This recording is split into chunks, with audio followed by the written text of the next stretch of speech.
It started with a single word, a word that sliced through the air sharper than any objection ever could. Old.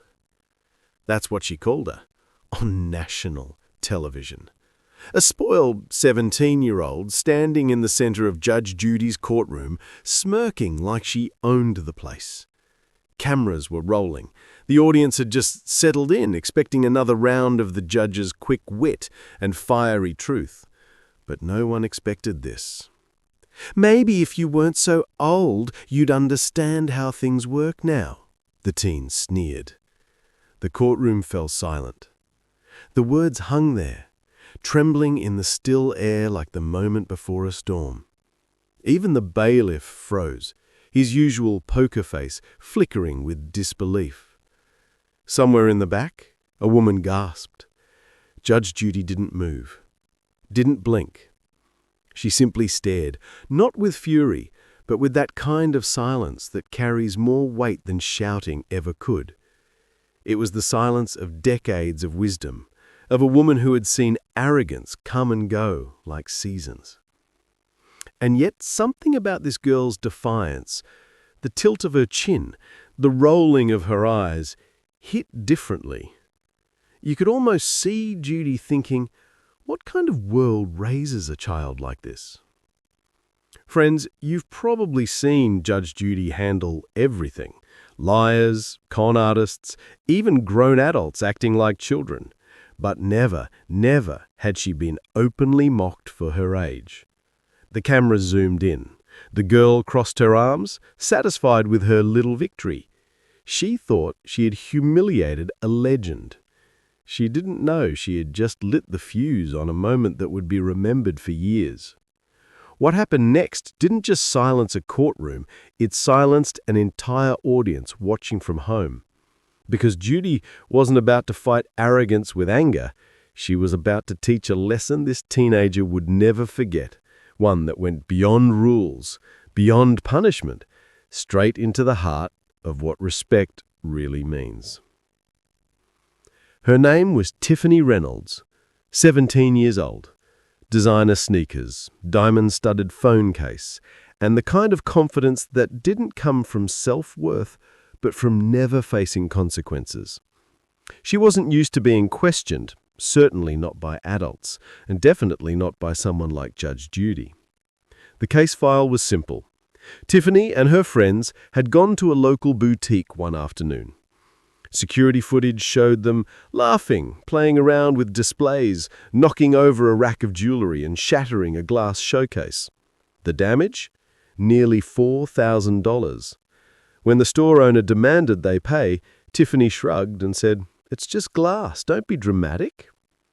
When police reports were filed, her mother quickly intervened. The charges were downgraded. A family lawyer promised to handle it. But the store owner, a woman who'd built her business from nothing, refused to back down. She wanted accountability. So, there they were. A small business owner versus a spoiled teen who had never been told no. From the moment Tiffany entered the courtroom, she didn't look nervous. She looked bored. She slouched in the defendant's chair, gum in her mouth, eyes half-lidded, as if this was just another chore between brunch and a shopping trip. Judy glanced over the top of her glasses, already sensing the storm. "You look unimpressed," she said. Tiffany smirked.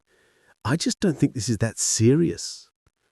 Her mother whispered something, probably a plea to show respect, but Tiffany waved her off. To her, this wasn't a courtroom, it was a stage, and she thought she was the star. Judy saw it instantly. The overconfidence, the dismissiveness, the lack of accountability. She'd seen hundreds like her, young, protected by parents who mistake indulgence for love, growing up believing that rules bend for those with money. Friends, this wasn't just about broken glass, it was about a broken attitude. The plaintiff, Miss Rodriguez, spoke next. Her voice trembled with frustration. She said, "I work 6 days a week." She held up photos of her damaged store. "That showcase took me a year to pay off." She laughed when I asked her to help replace it. Tiffany rolled her eyes. It was an accident. People act like I burned the place down. The crowd gasped again. Judy's eyes narrowed, but she said nothing. She let the silence do its work. Inside that silence was the weight of something much bigger. A generational divide, a moral disconnect. A 17-year-old so lost in her own privilege, she didn't even recognize the humanity of the woman she'd hurt. Judge Judy had seen arrogance before, anger, pride, defiance, even tears used as weapons. But Tiffany Reynolds was something different. There was no fear in her, only that smug, unshakable sense of superiority, the kind that comes from a lifetime of being rescued from consequences. Judy sat back slightly in her chair, fingers steepled under her chin, studying the girl the way a lion studies its prey. Every flick of her hand as she checked her manicure, every dismissive glance, she took it all in. "So," Judy began, "you're telling me the store display broke itself?" Tiffany tilted her head. "I'm saying it was an accident. We didn't mean to break it." Judy nodded slowly. "You didn't mean to, but when Ms. Rodriguez asked you to pay for it, you laughed. It was just glass, and she was yelling at us in public. I don't deal with people who—" "Stop."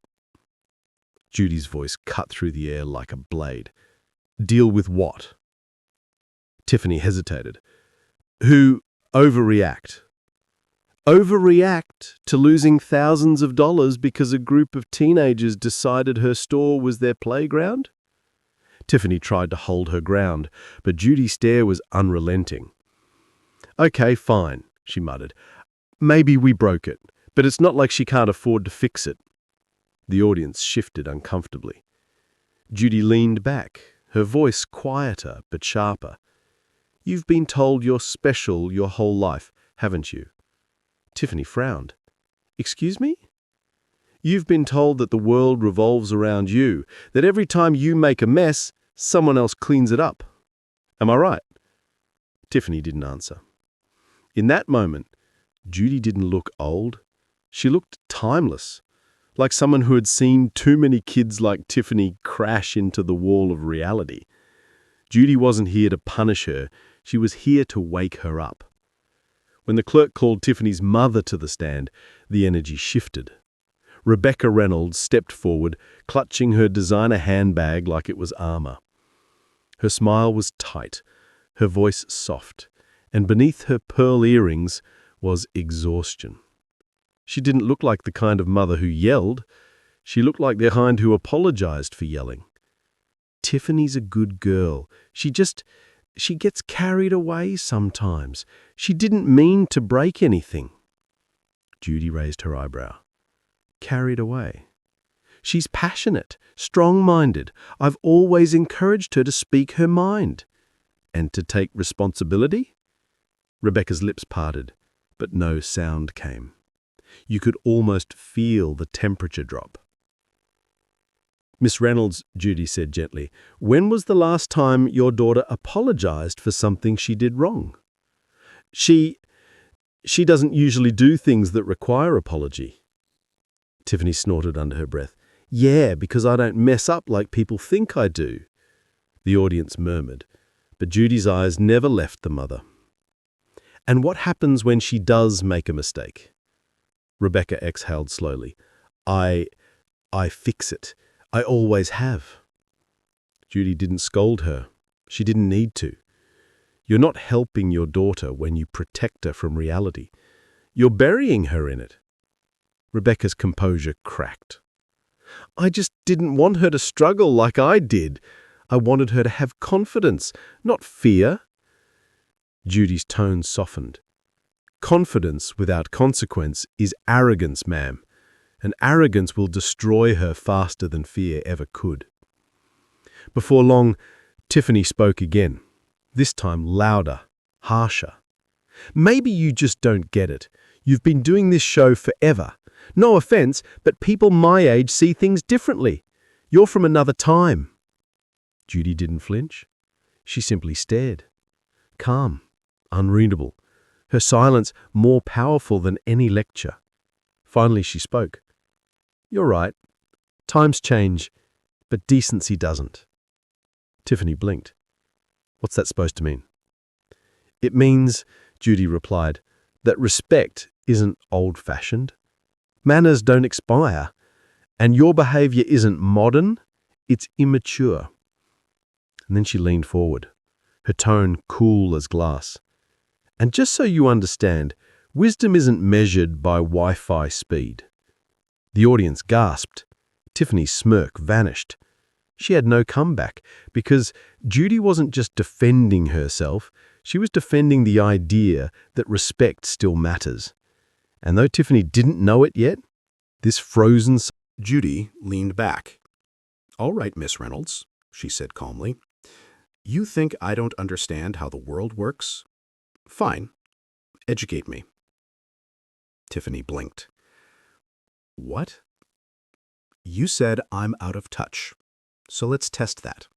You explain to me, in your own words, how responsibility works in your generation." Tiffany hesitated, then smiled, sensing control. "Everyone makes mistakes. It doesn't mean it's a big deal. So when you break something that belongs to someone else, you apologize. Maybe, if they're nice about it." "They deserve it?" "Yeah. If you treat people with respect, you get respect." "So respect must be earned?" "Exactly." "Interesting," Judy replied. "Because when Ms. Rodriguez asked you to stop touching her merchandise, you didn't respect her. When your mother asked you to calm down, you didn't respect her either. So tell me, who's earned your respect?" Tiffany faltered. "People who don't talk down to me." "You mean your friends?" Judy asked. "The same ones who laughed when you broke the case?"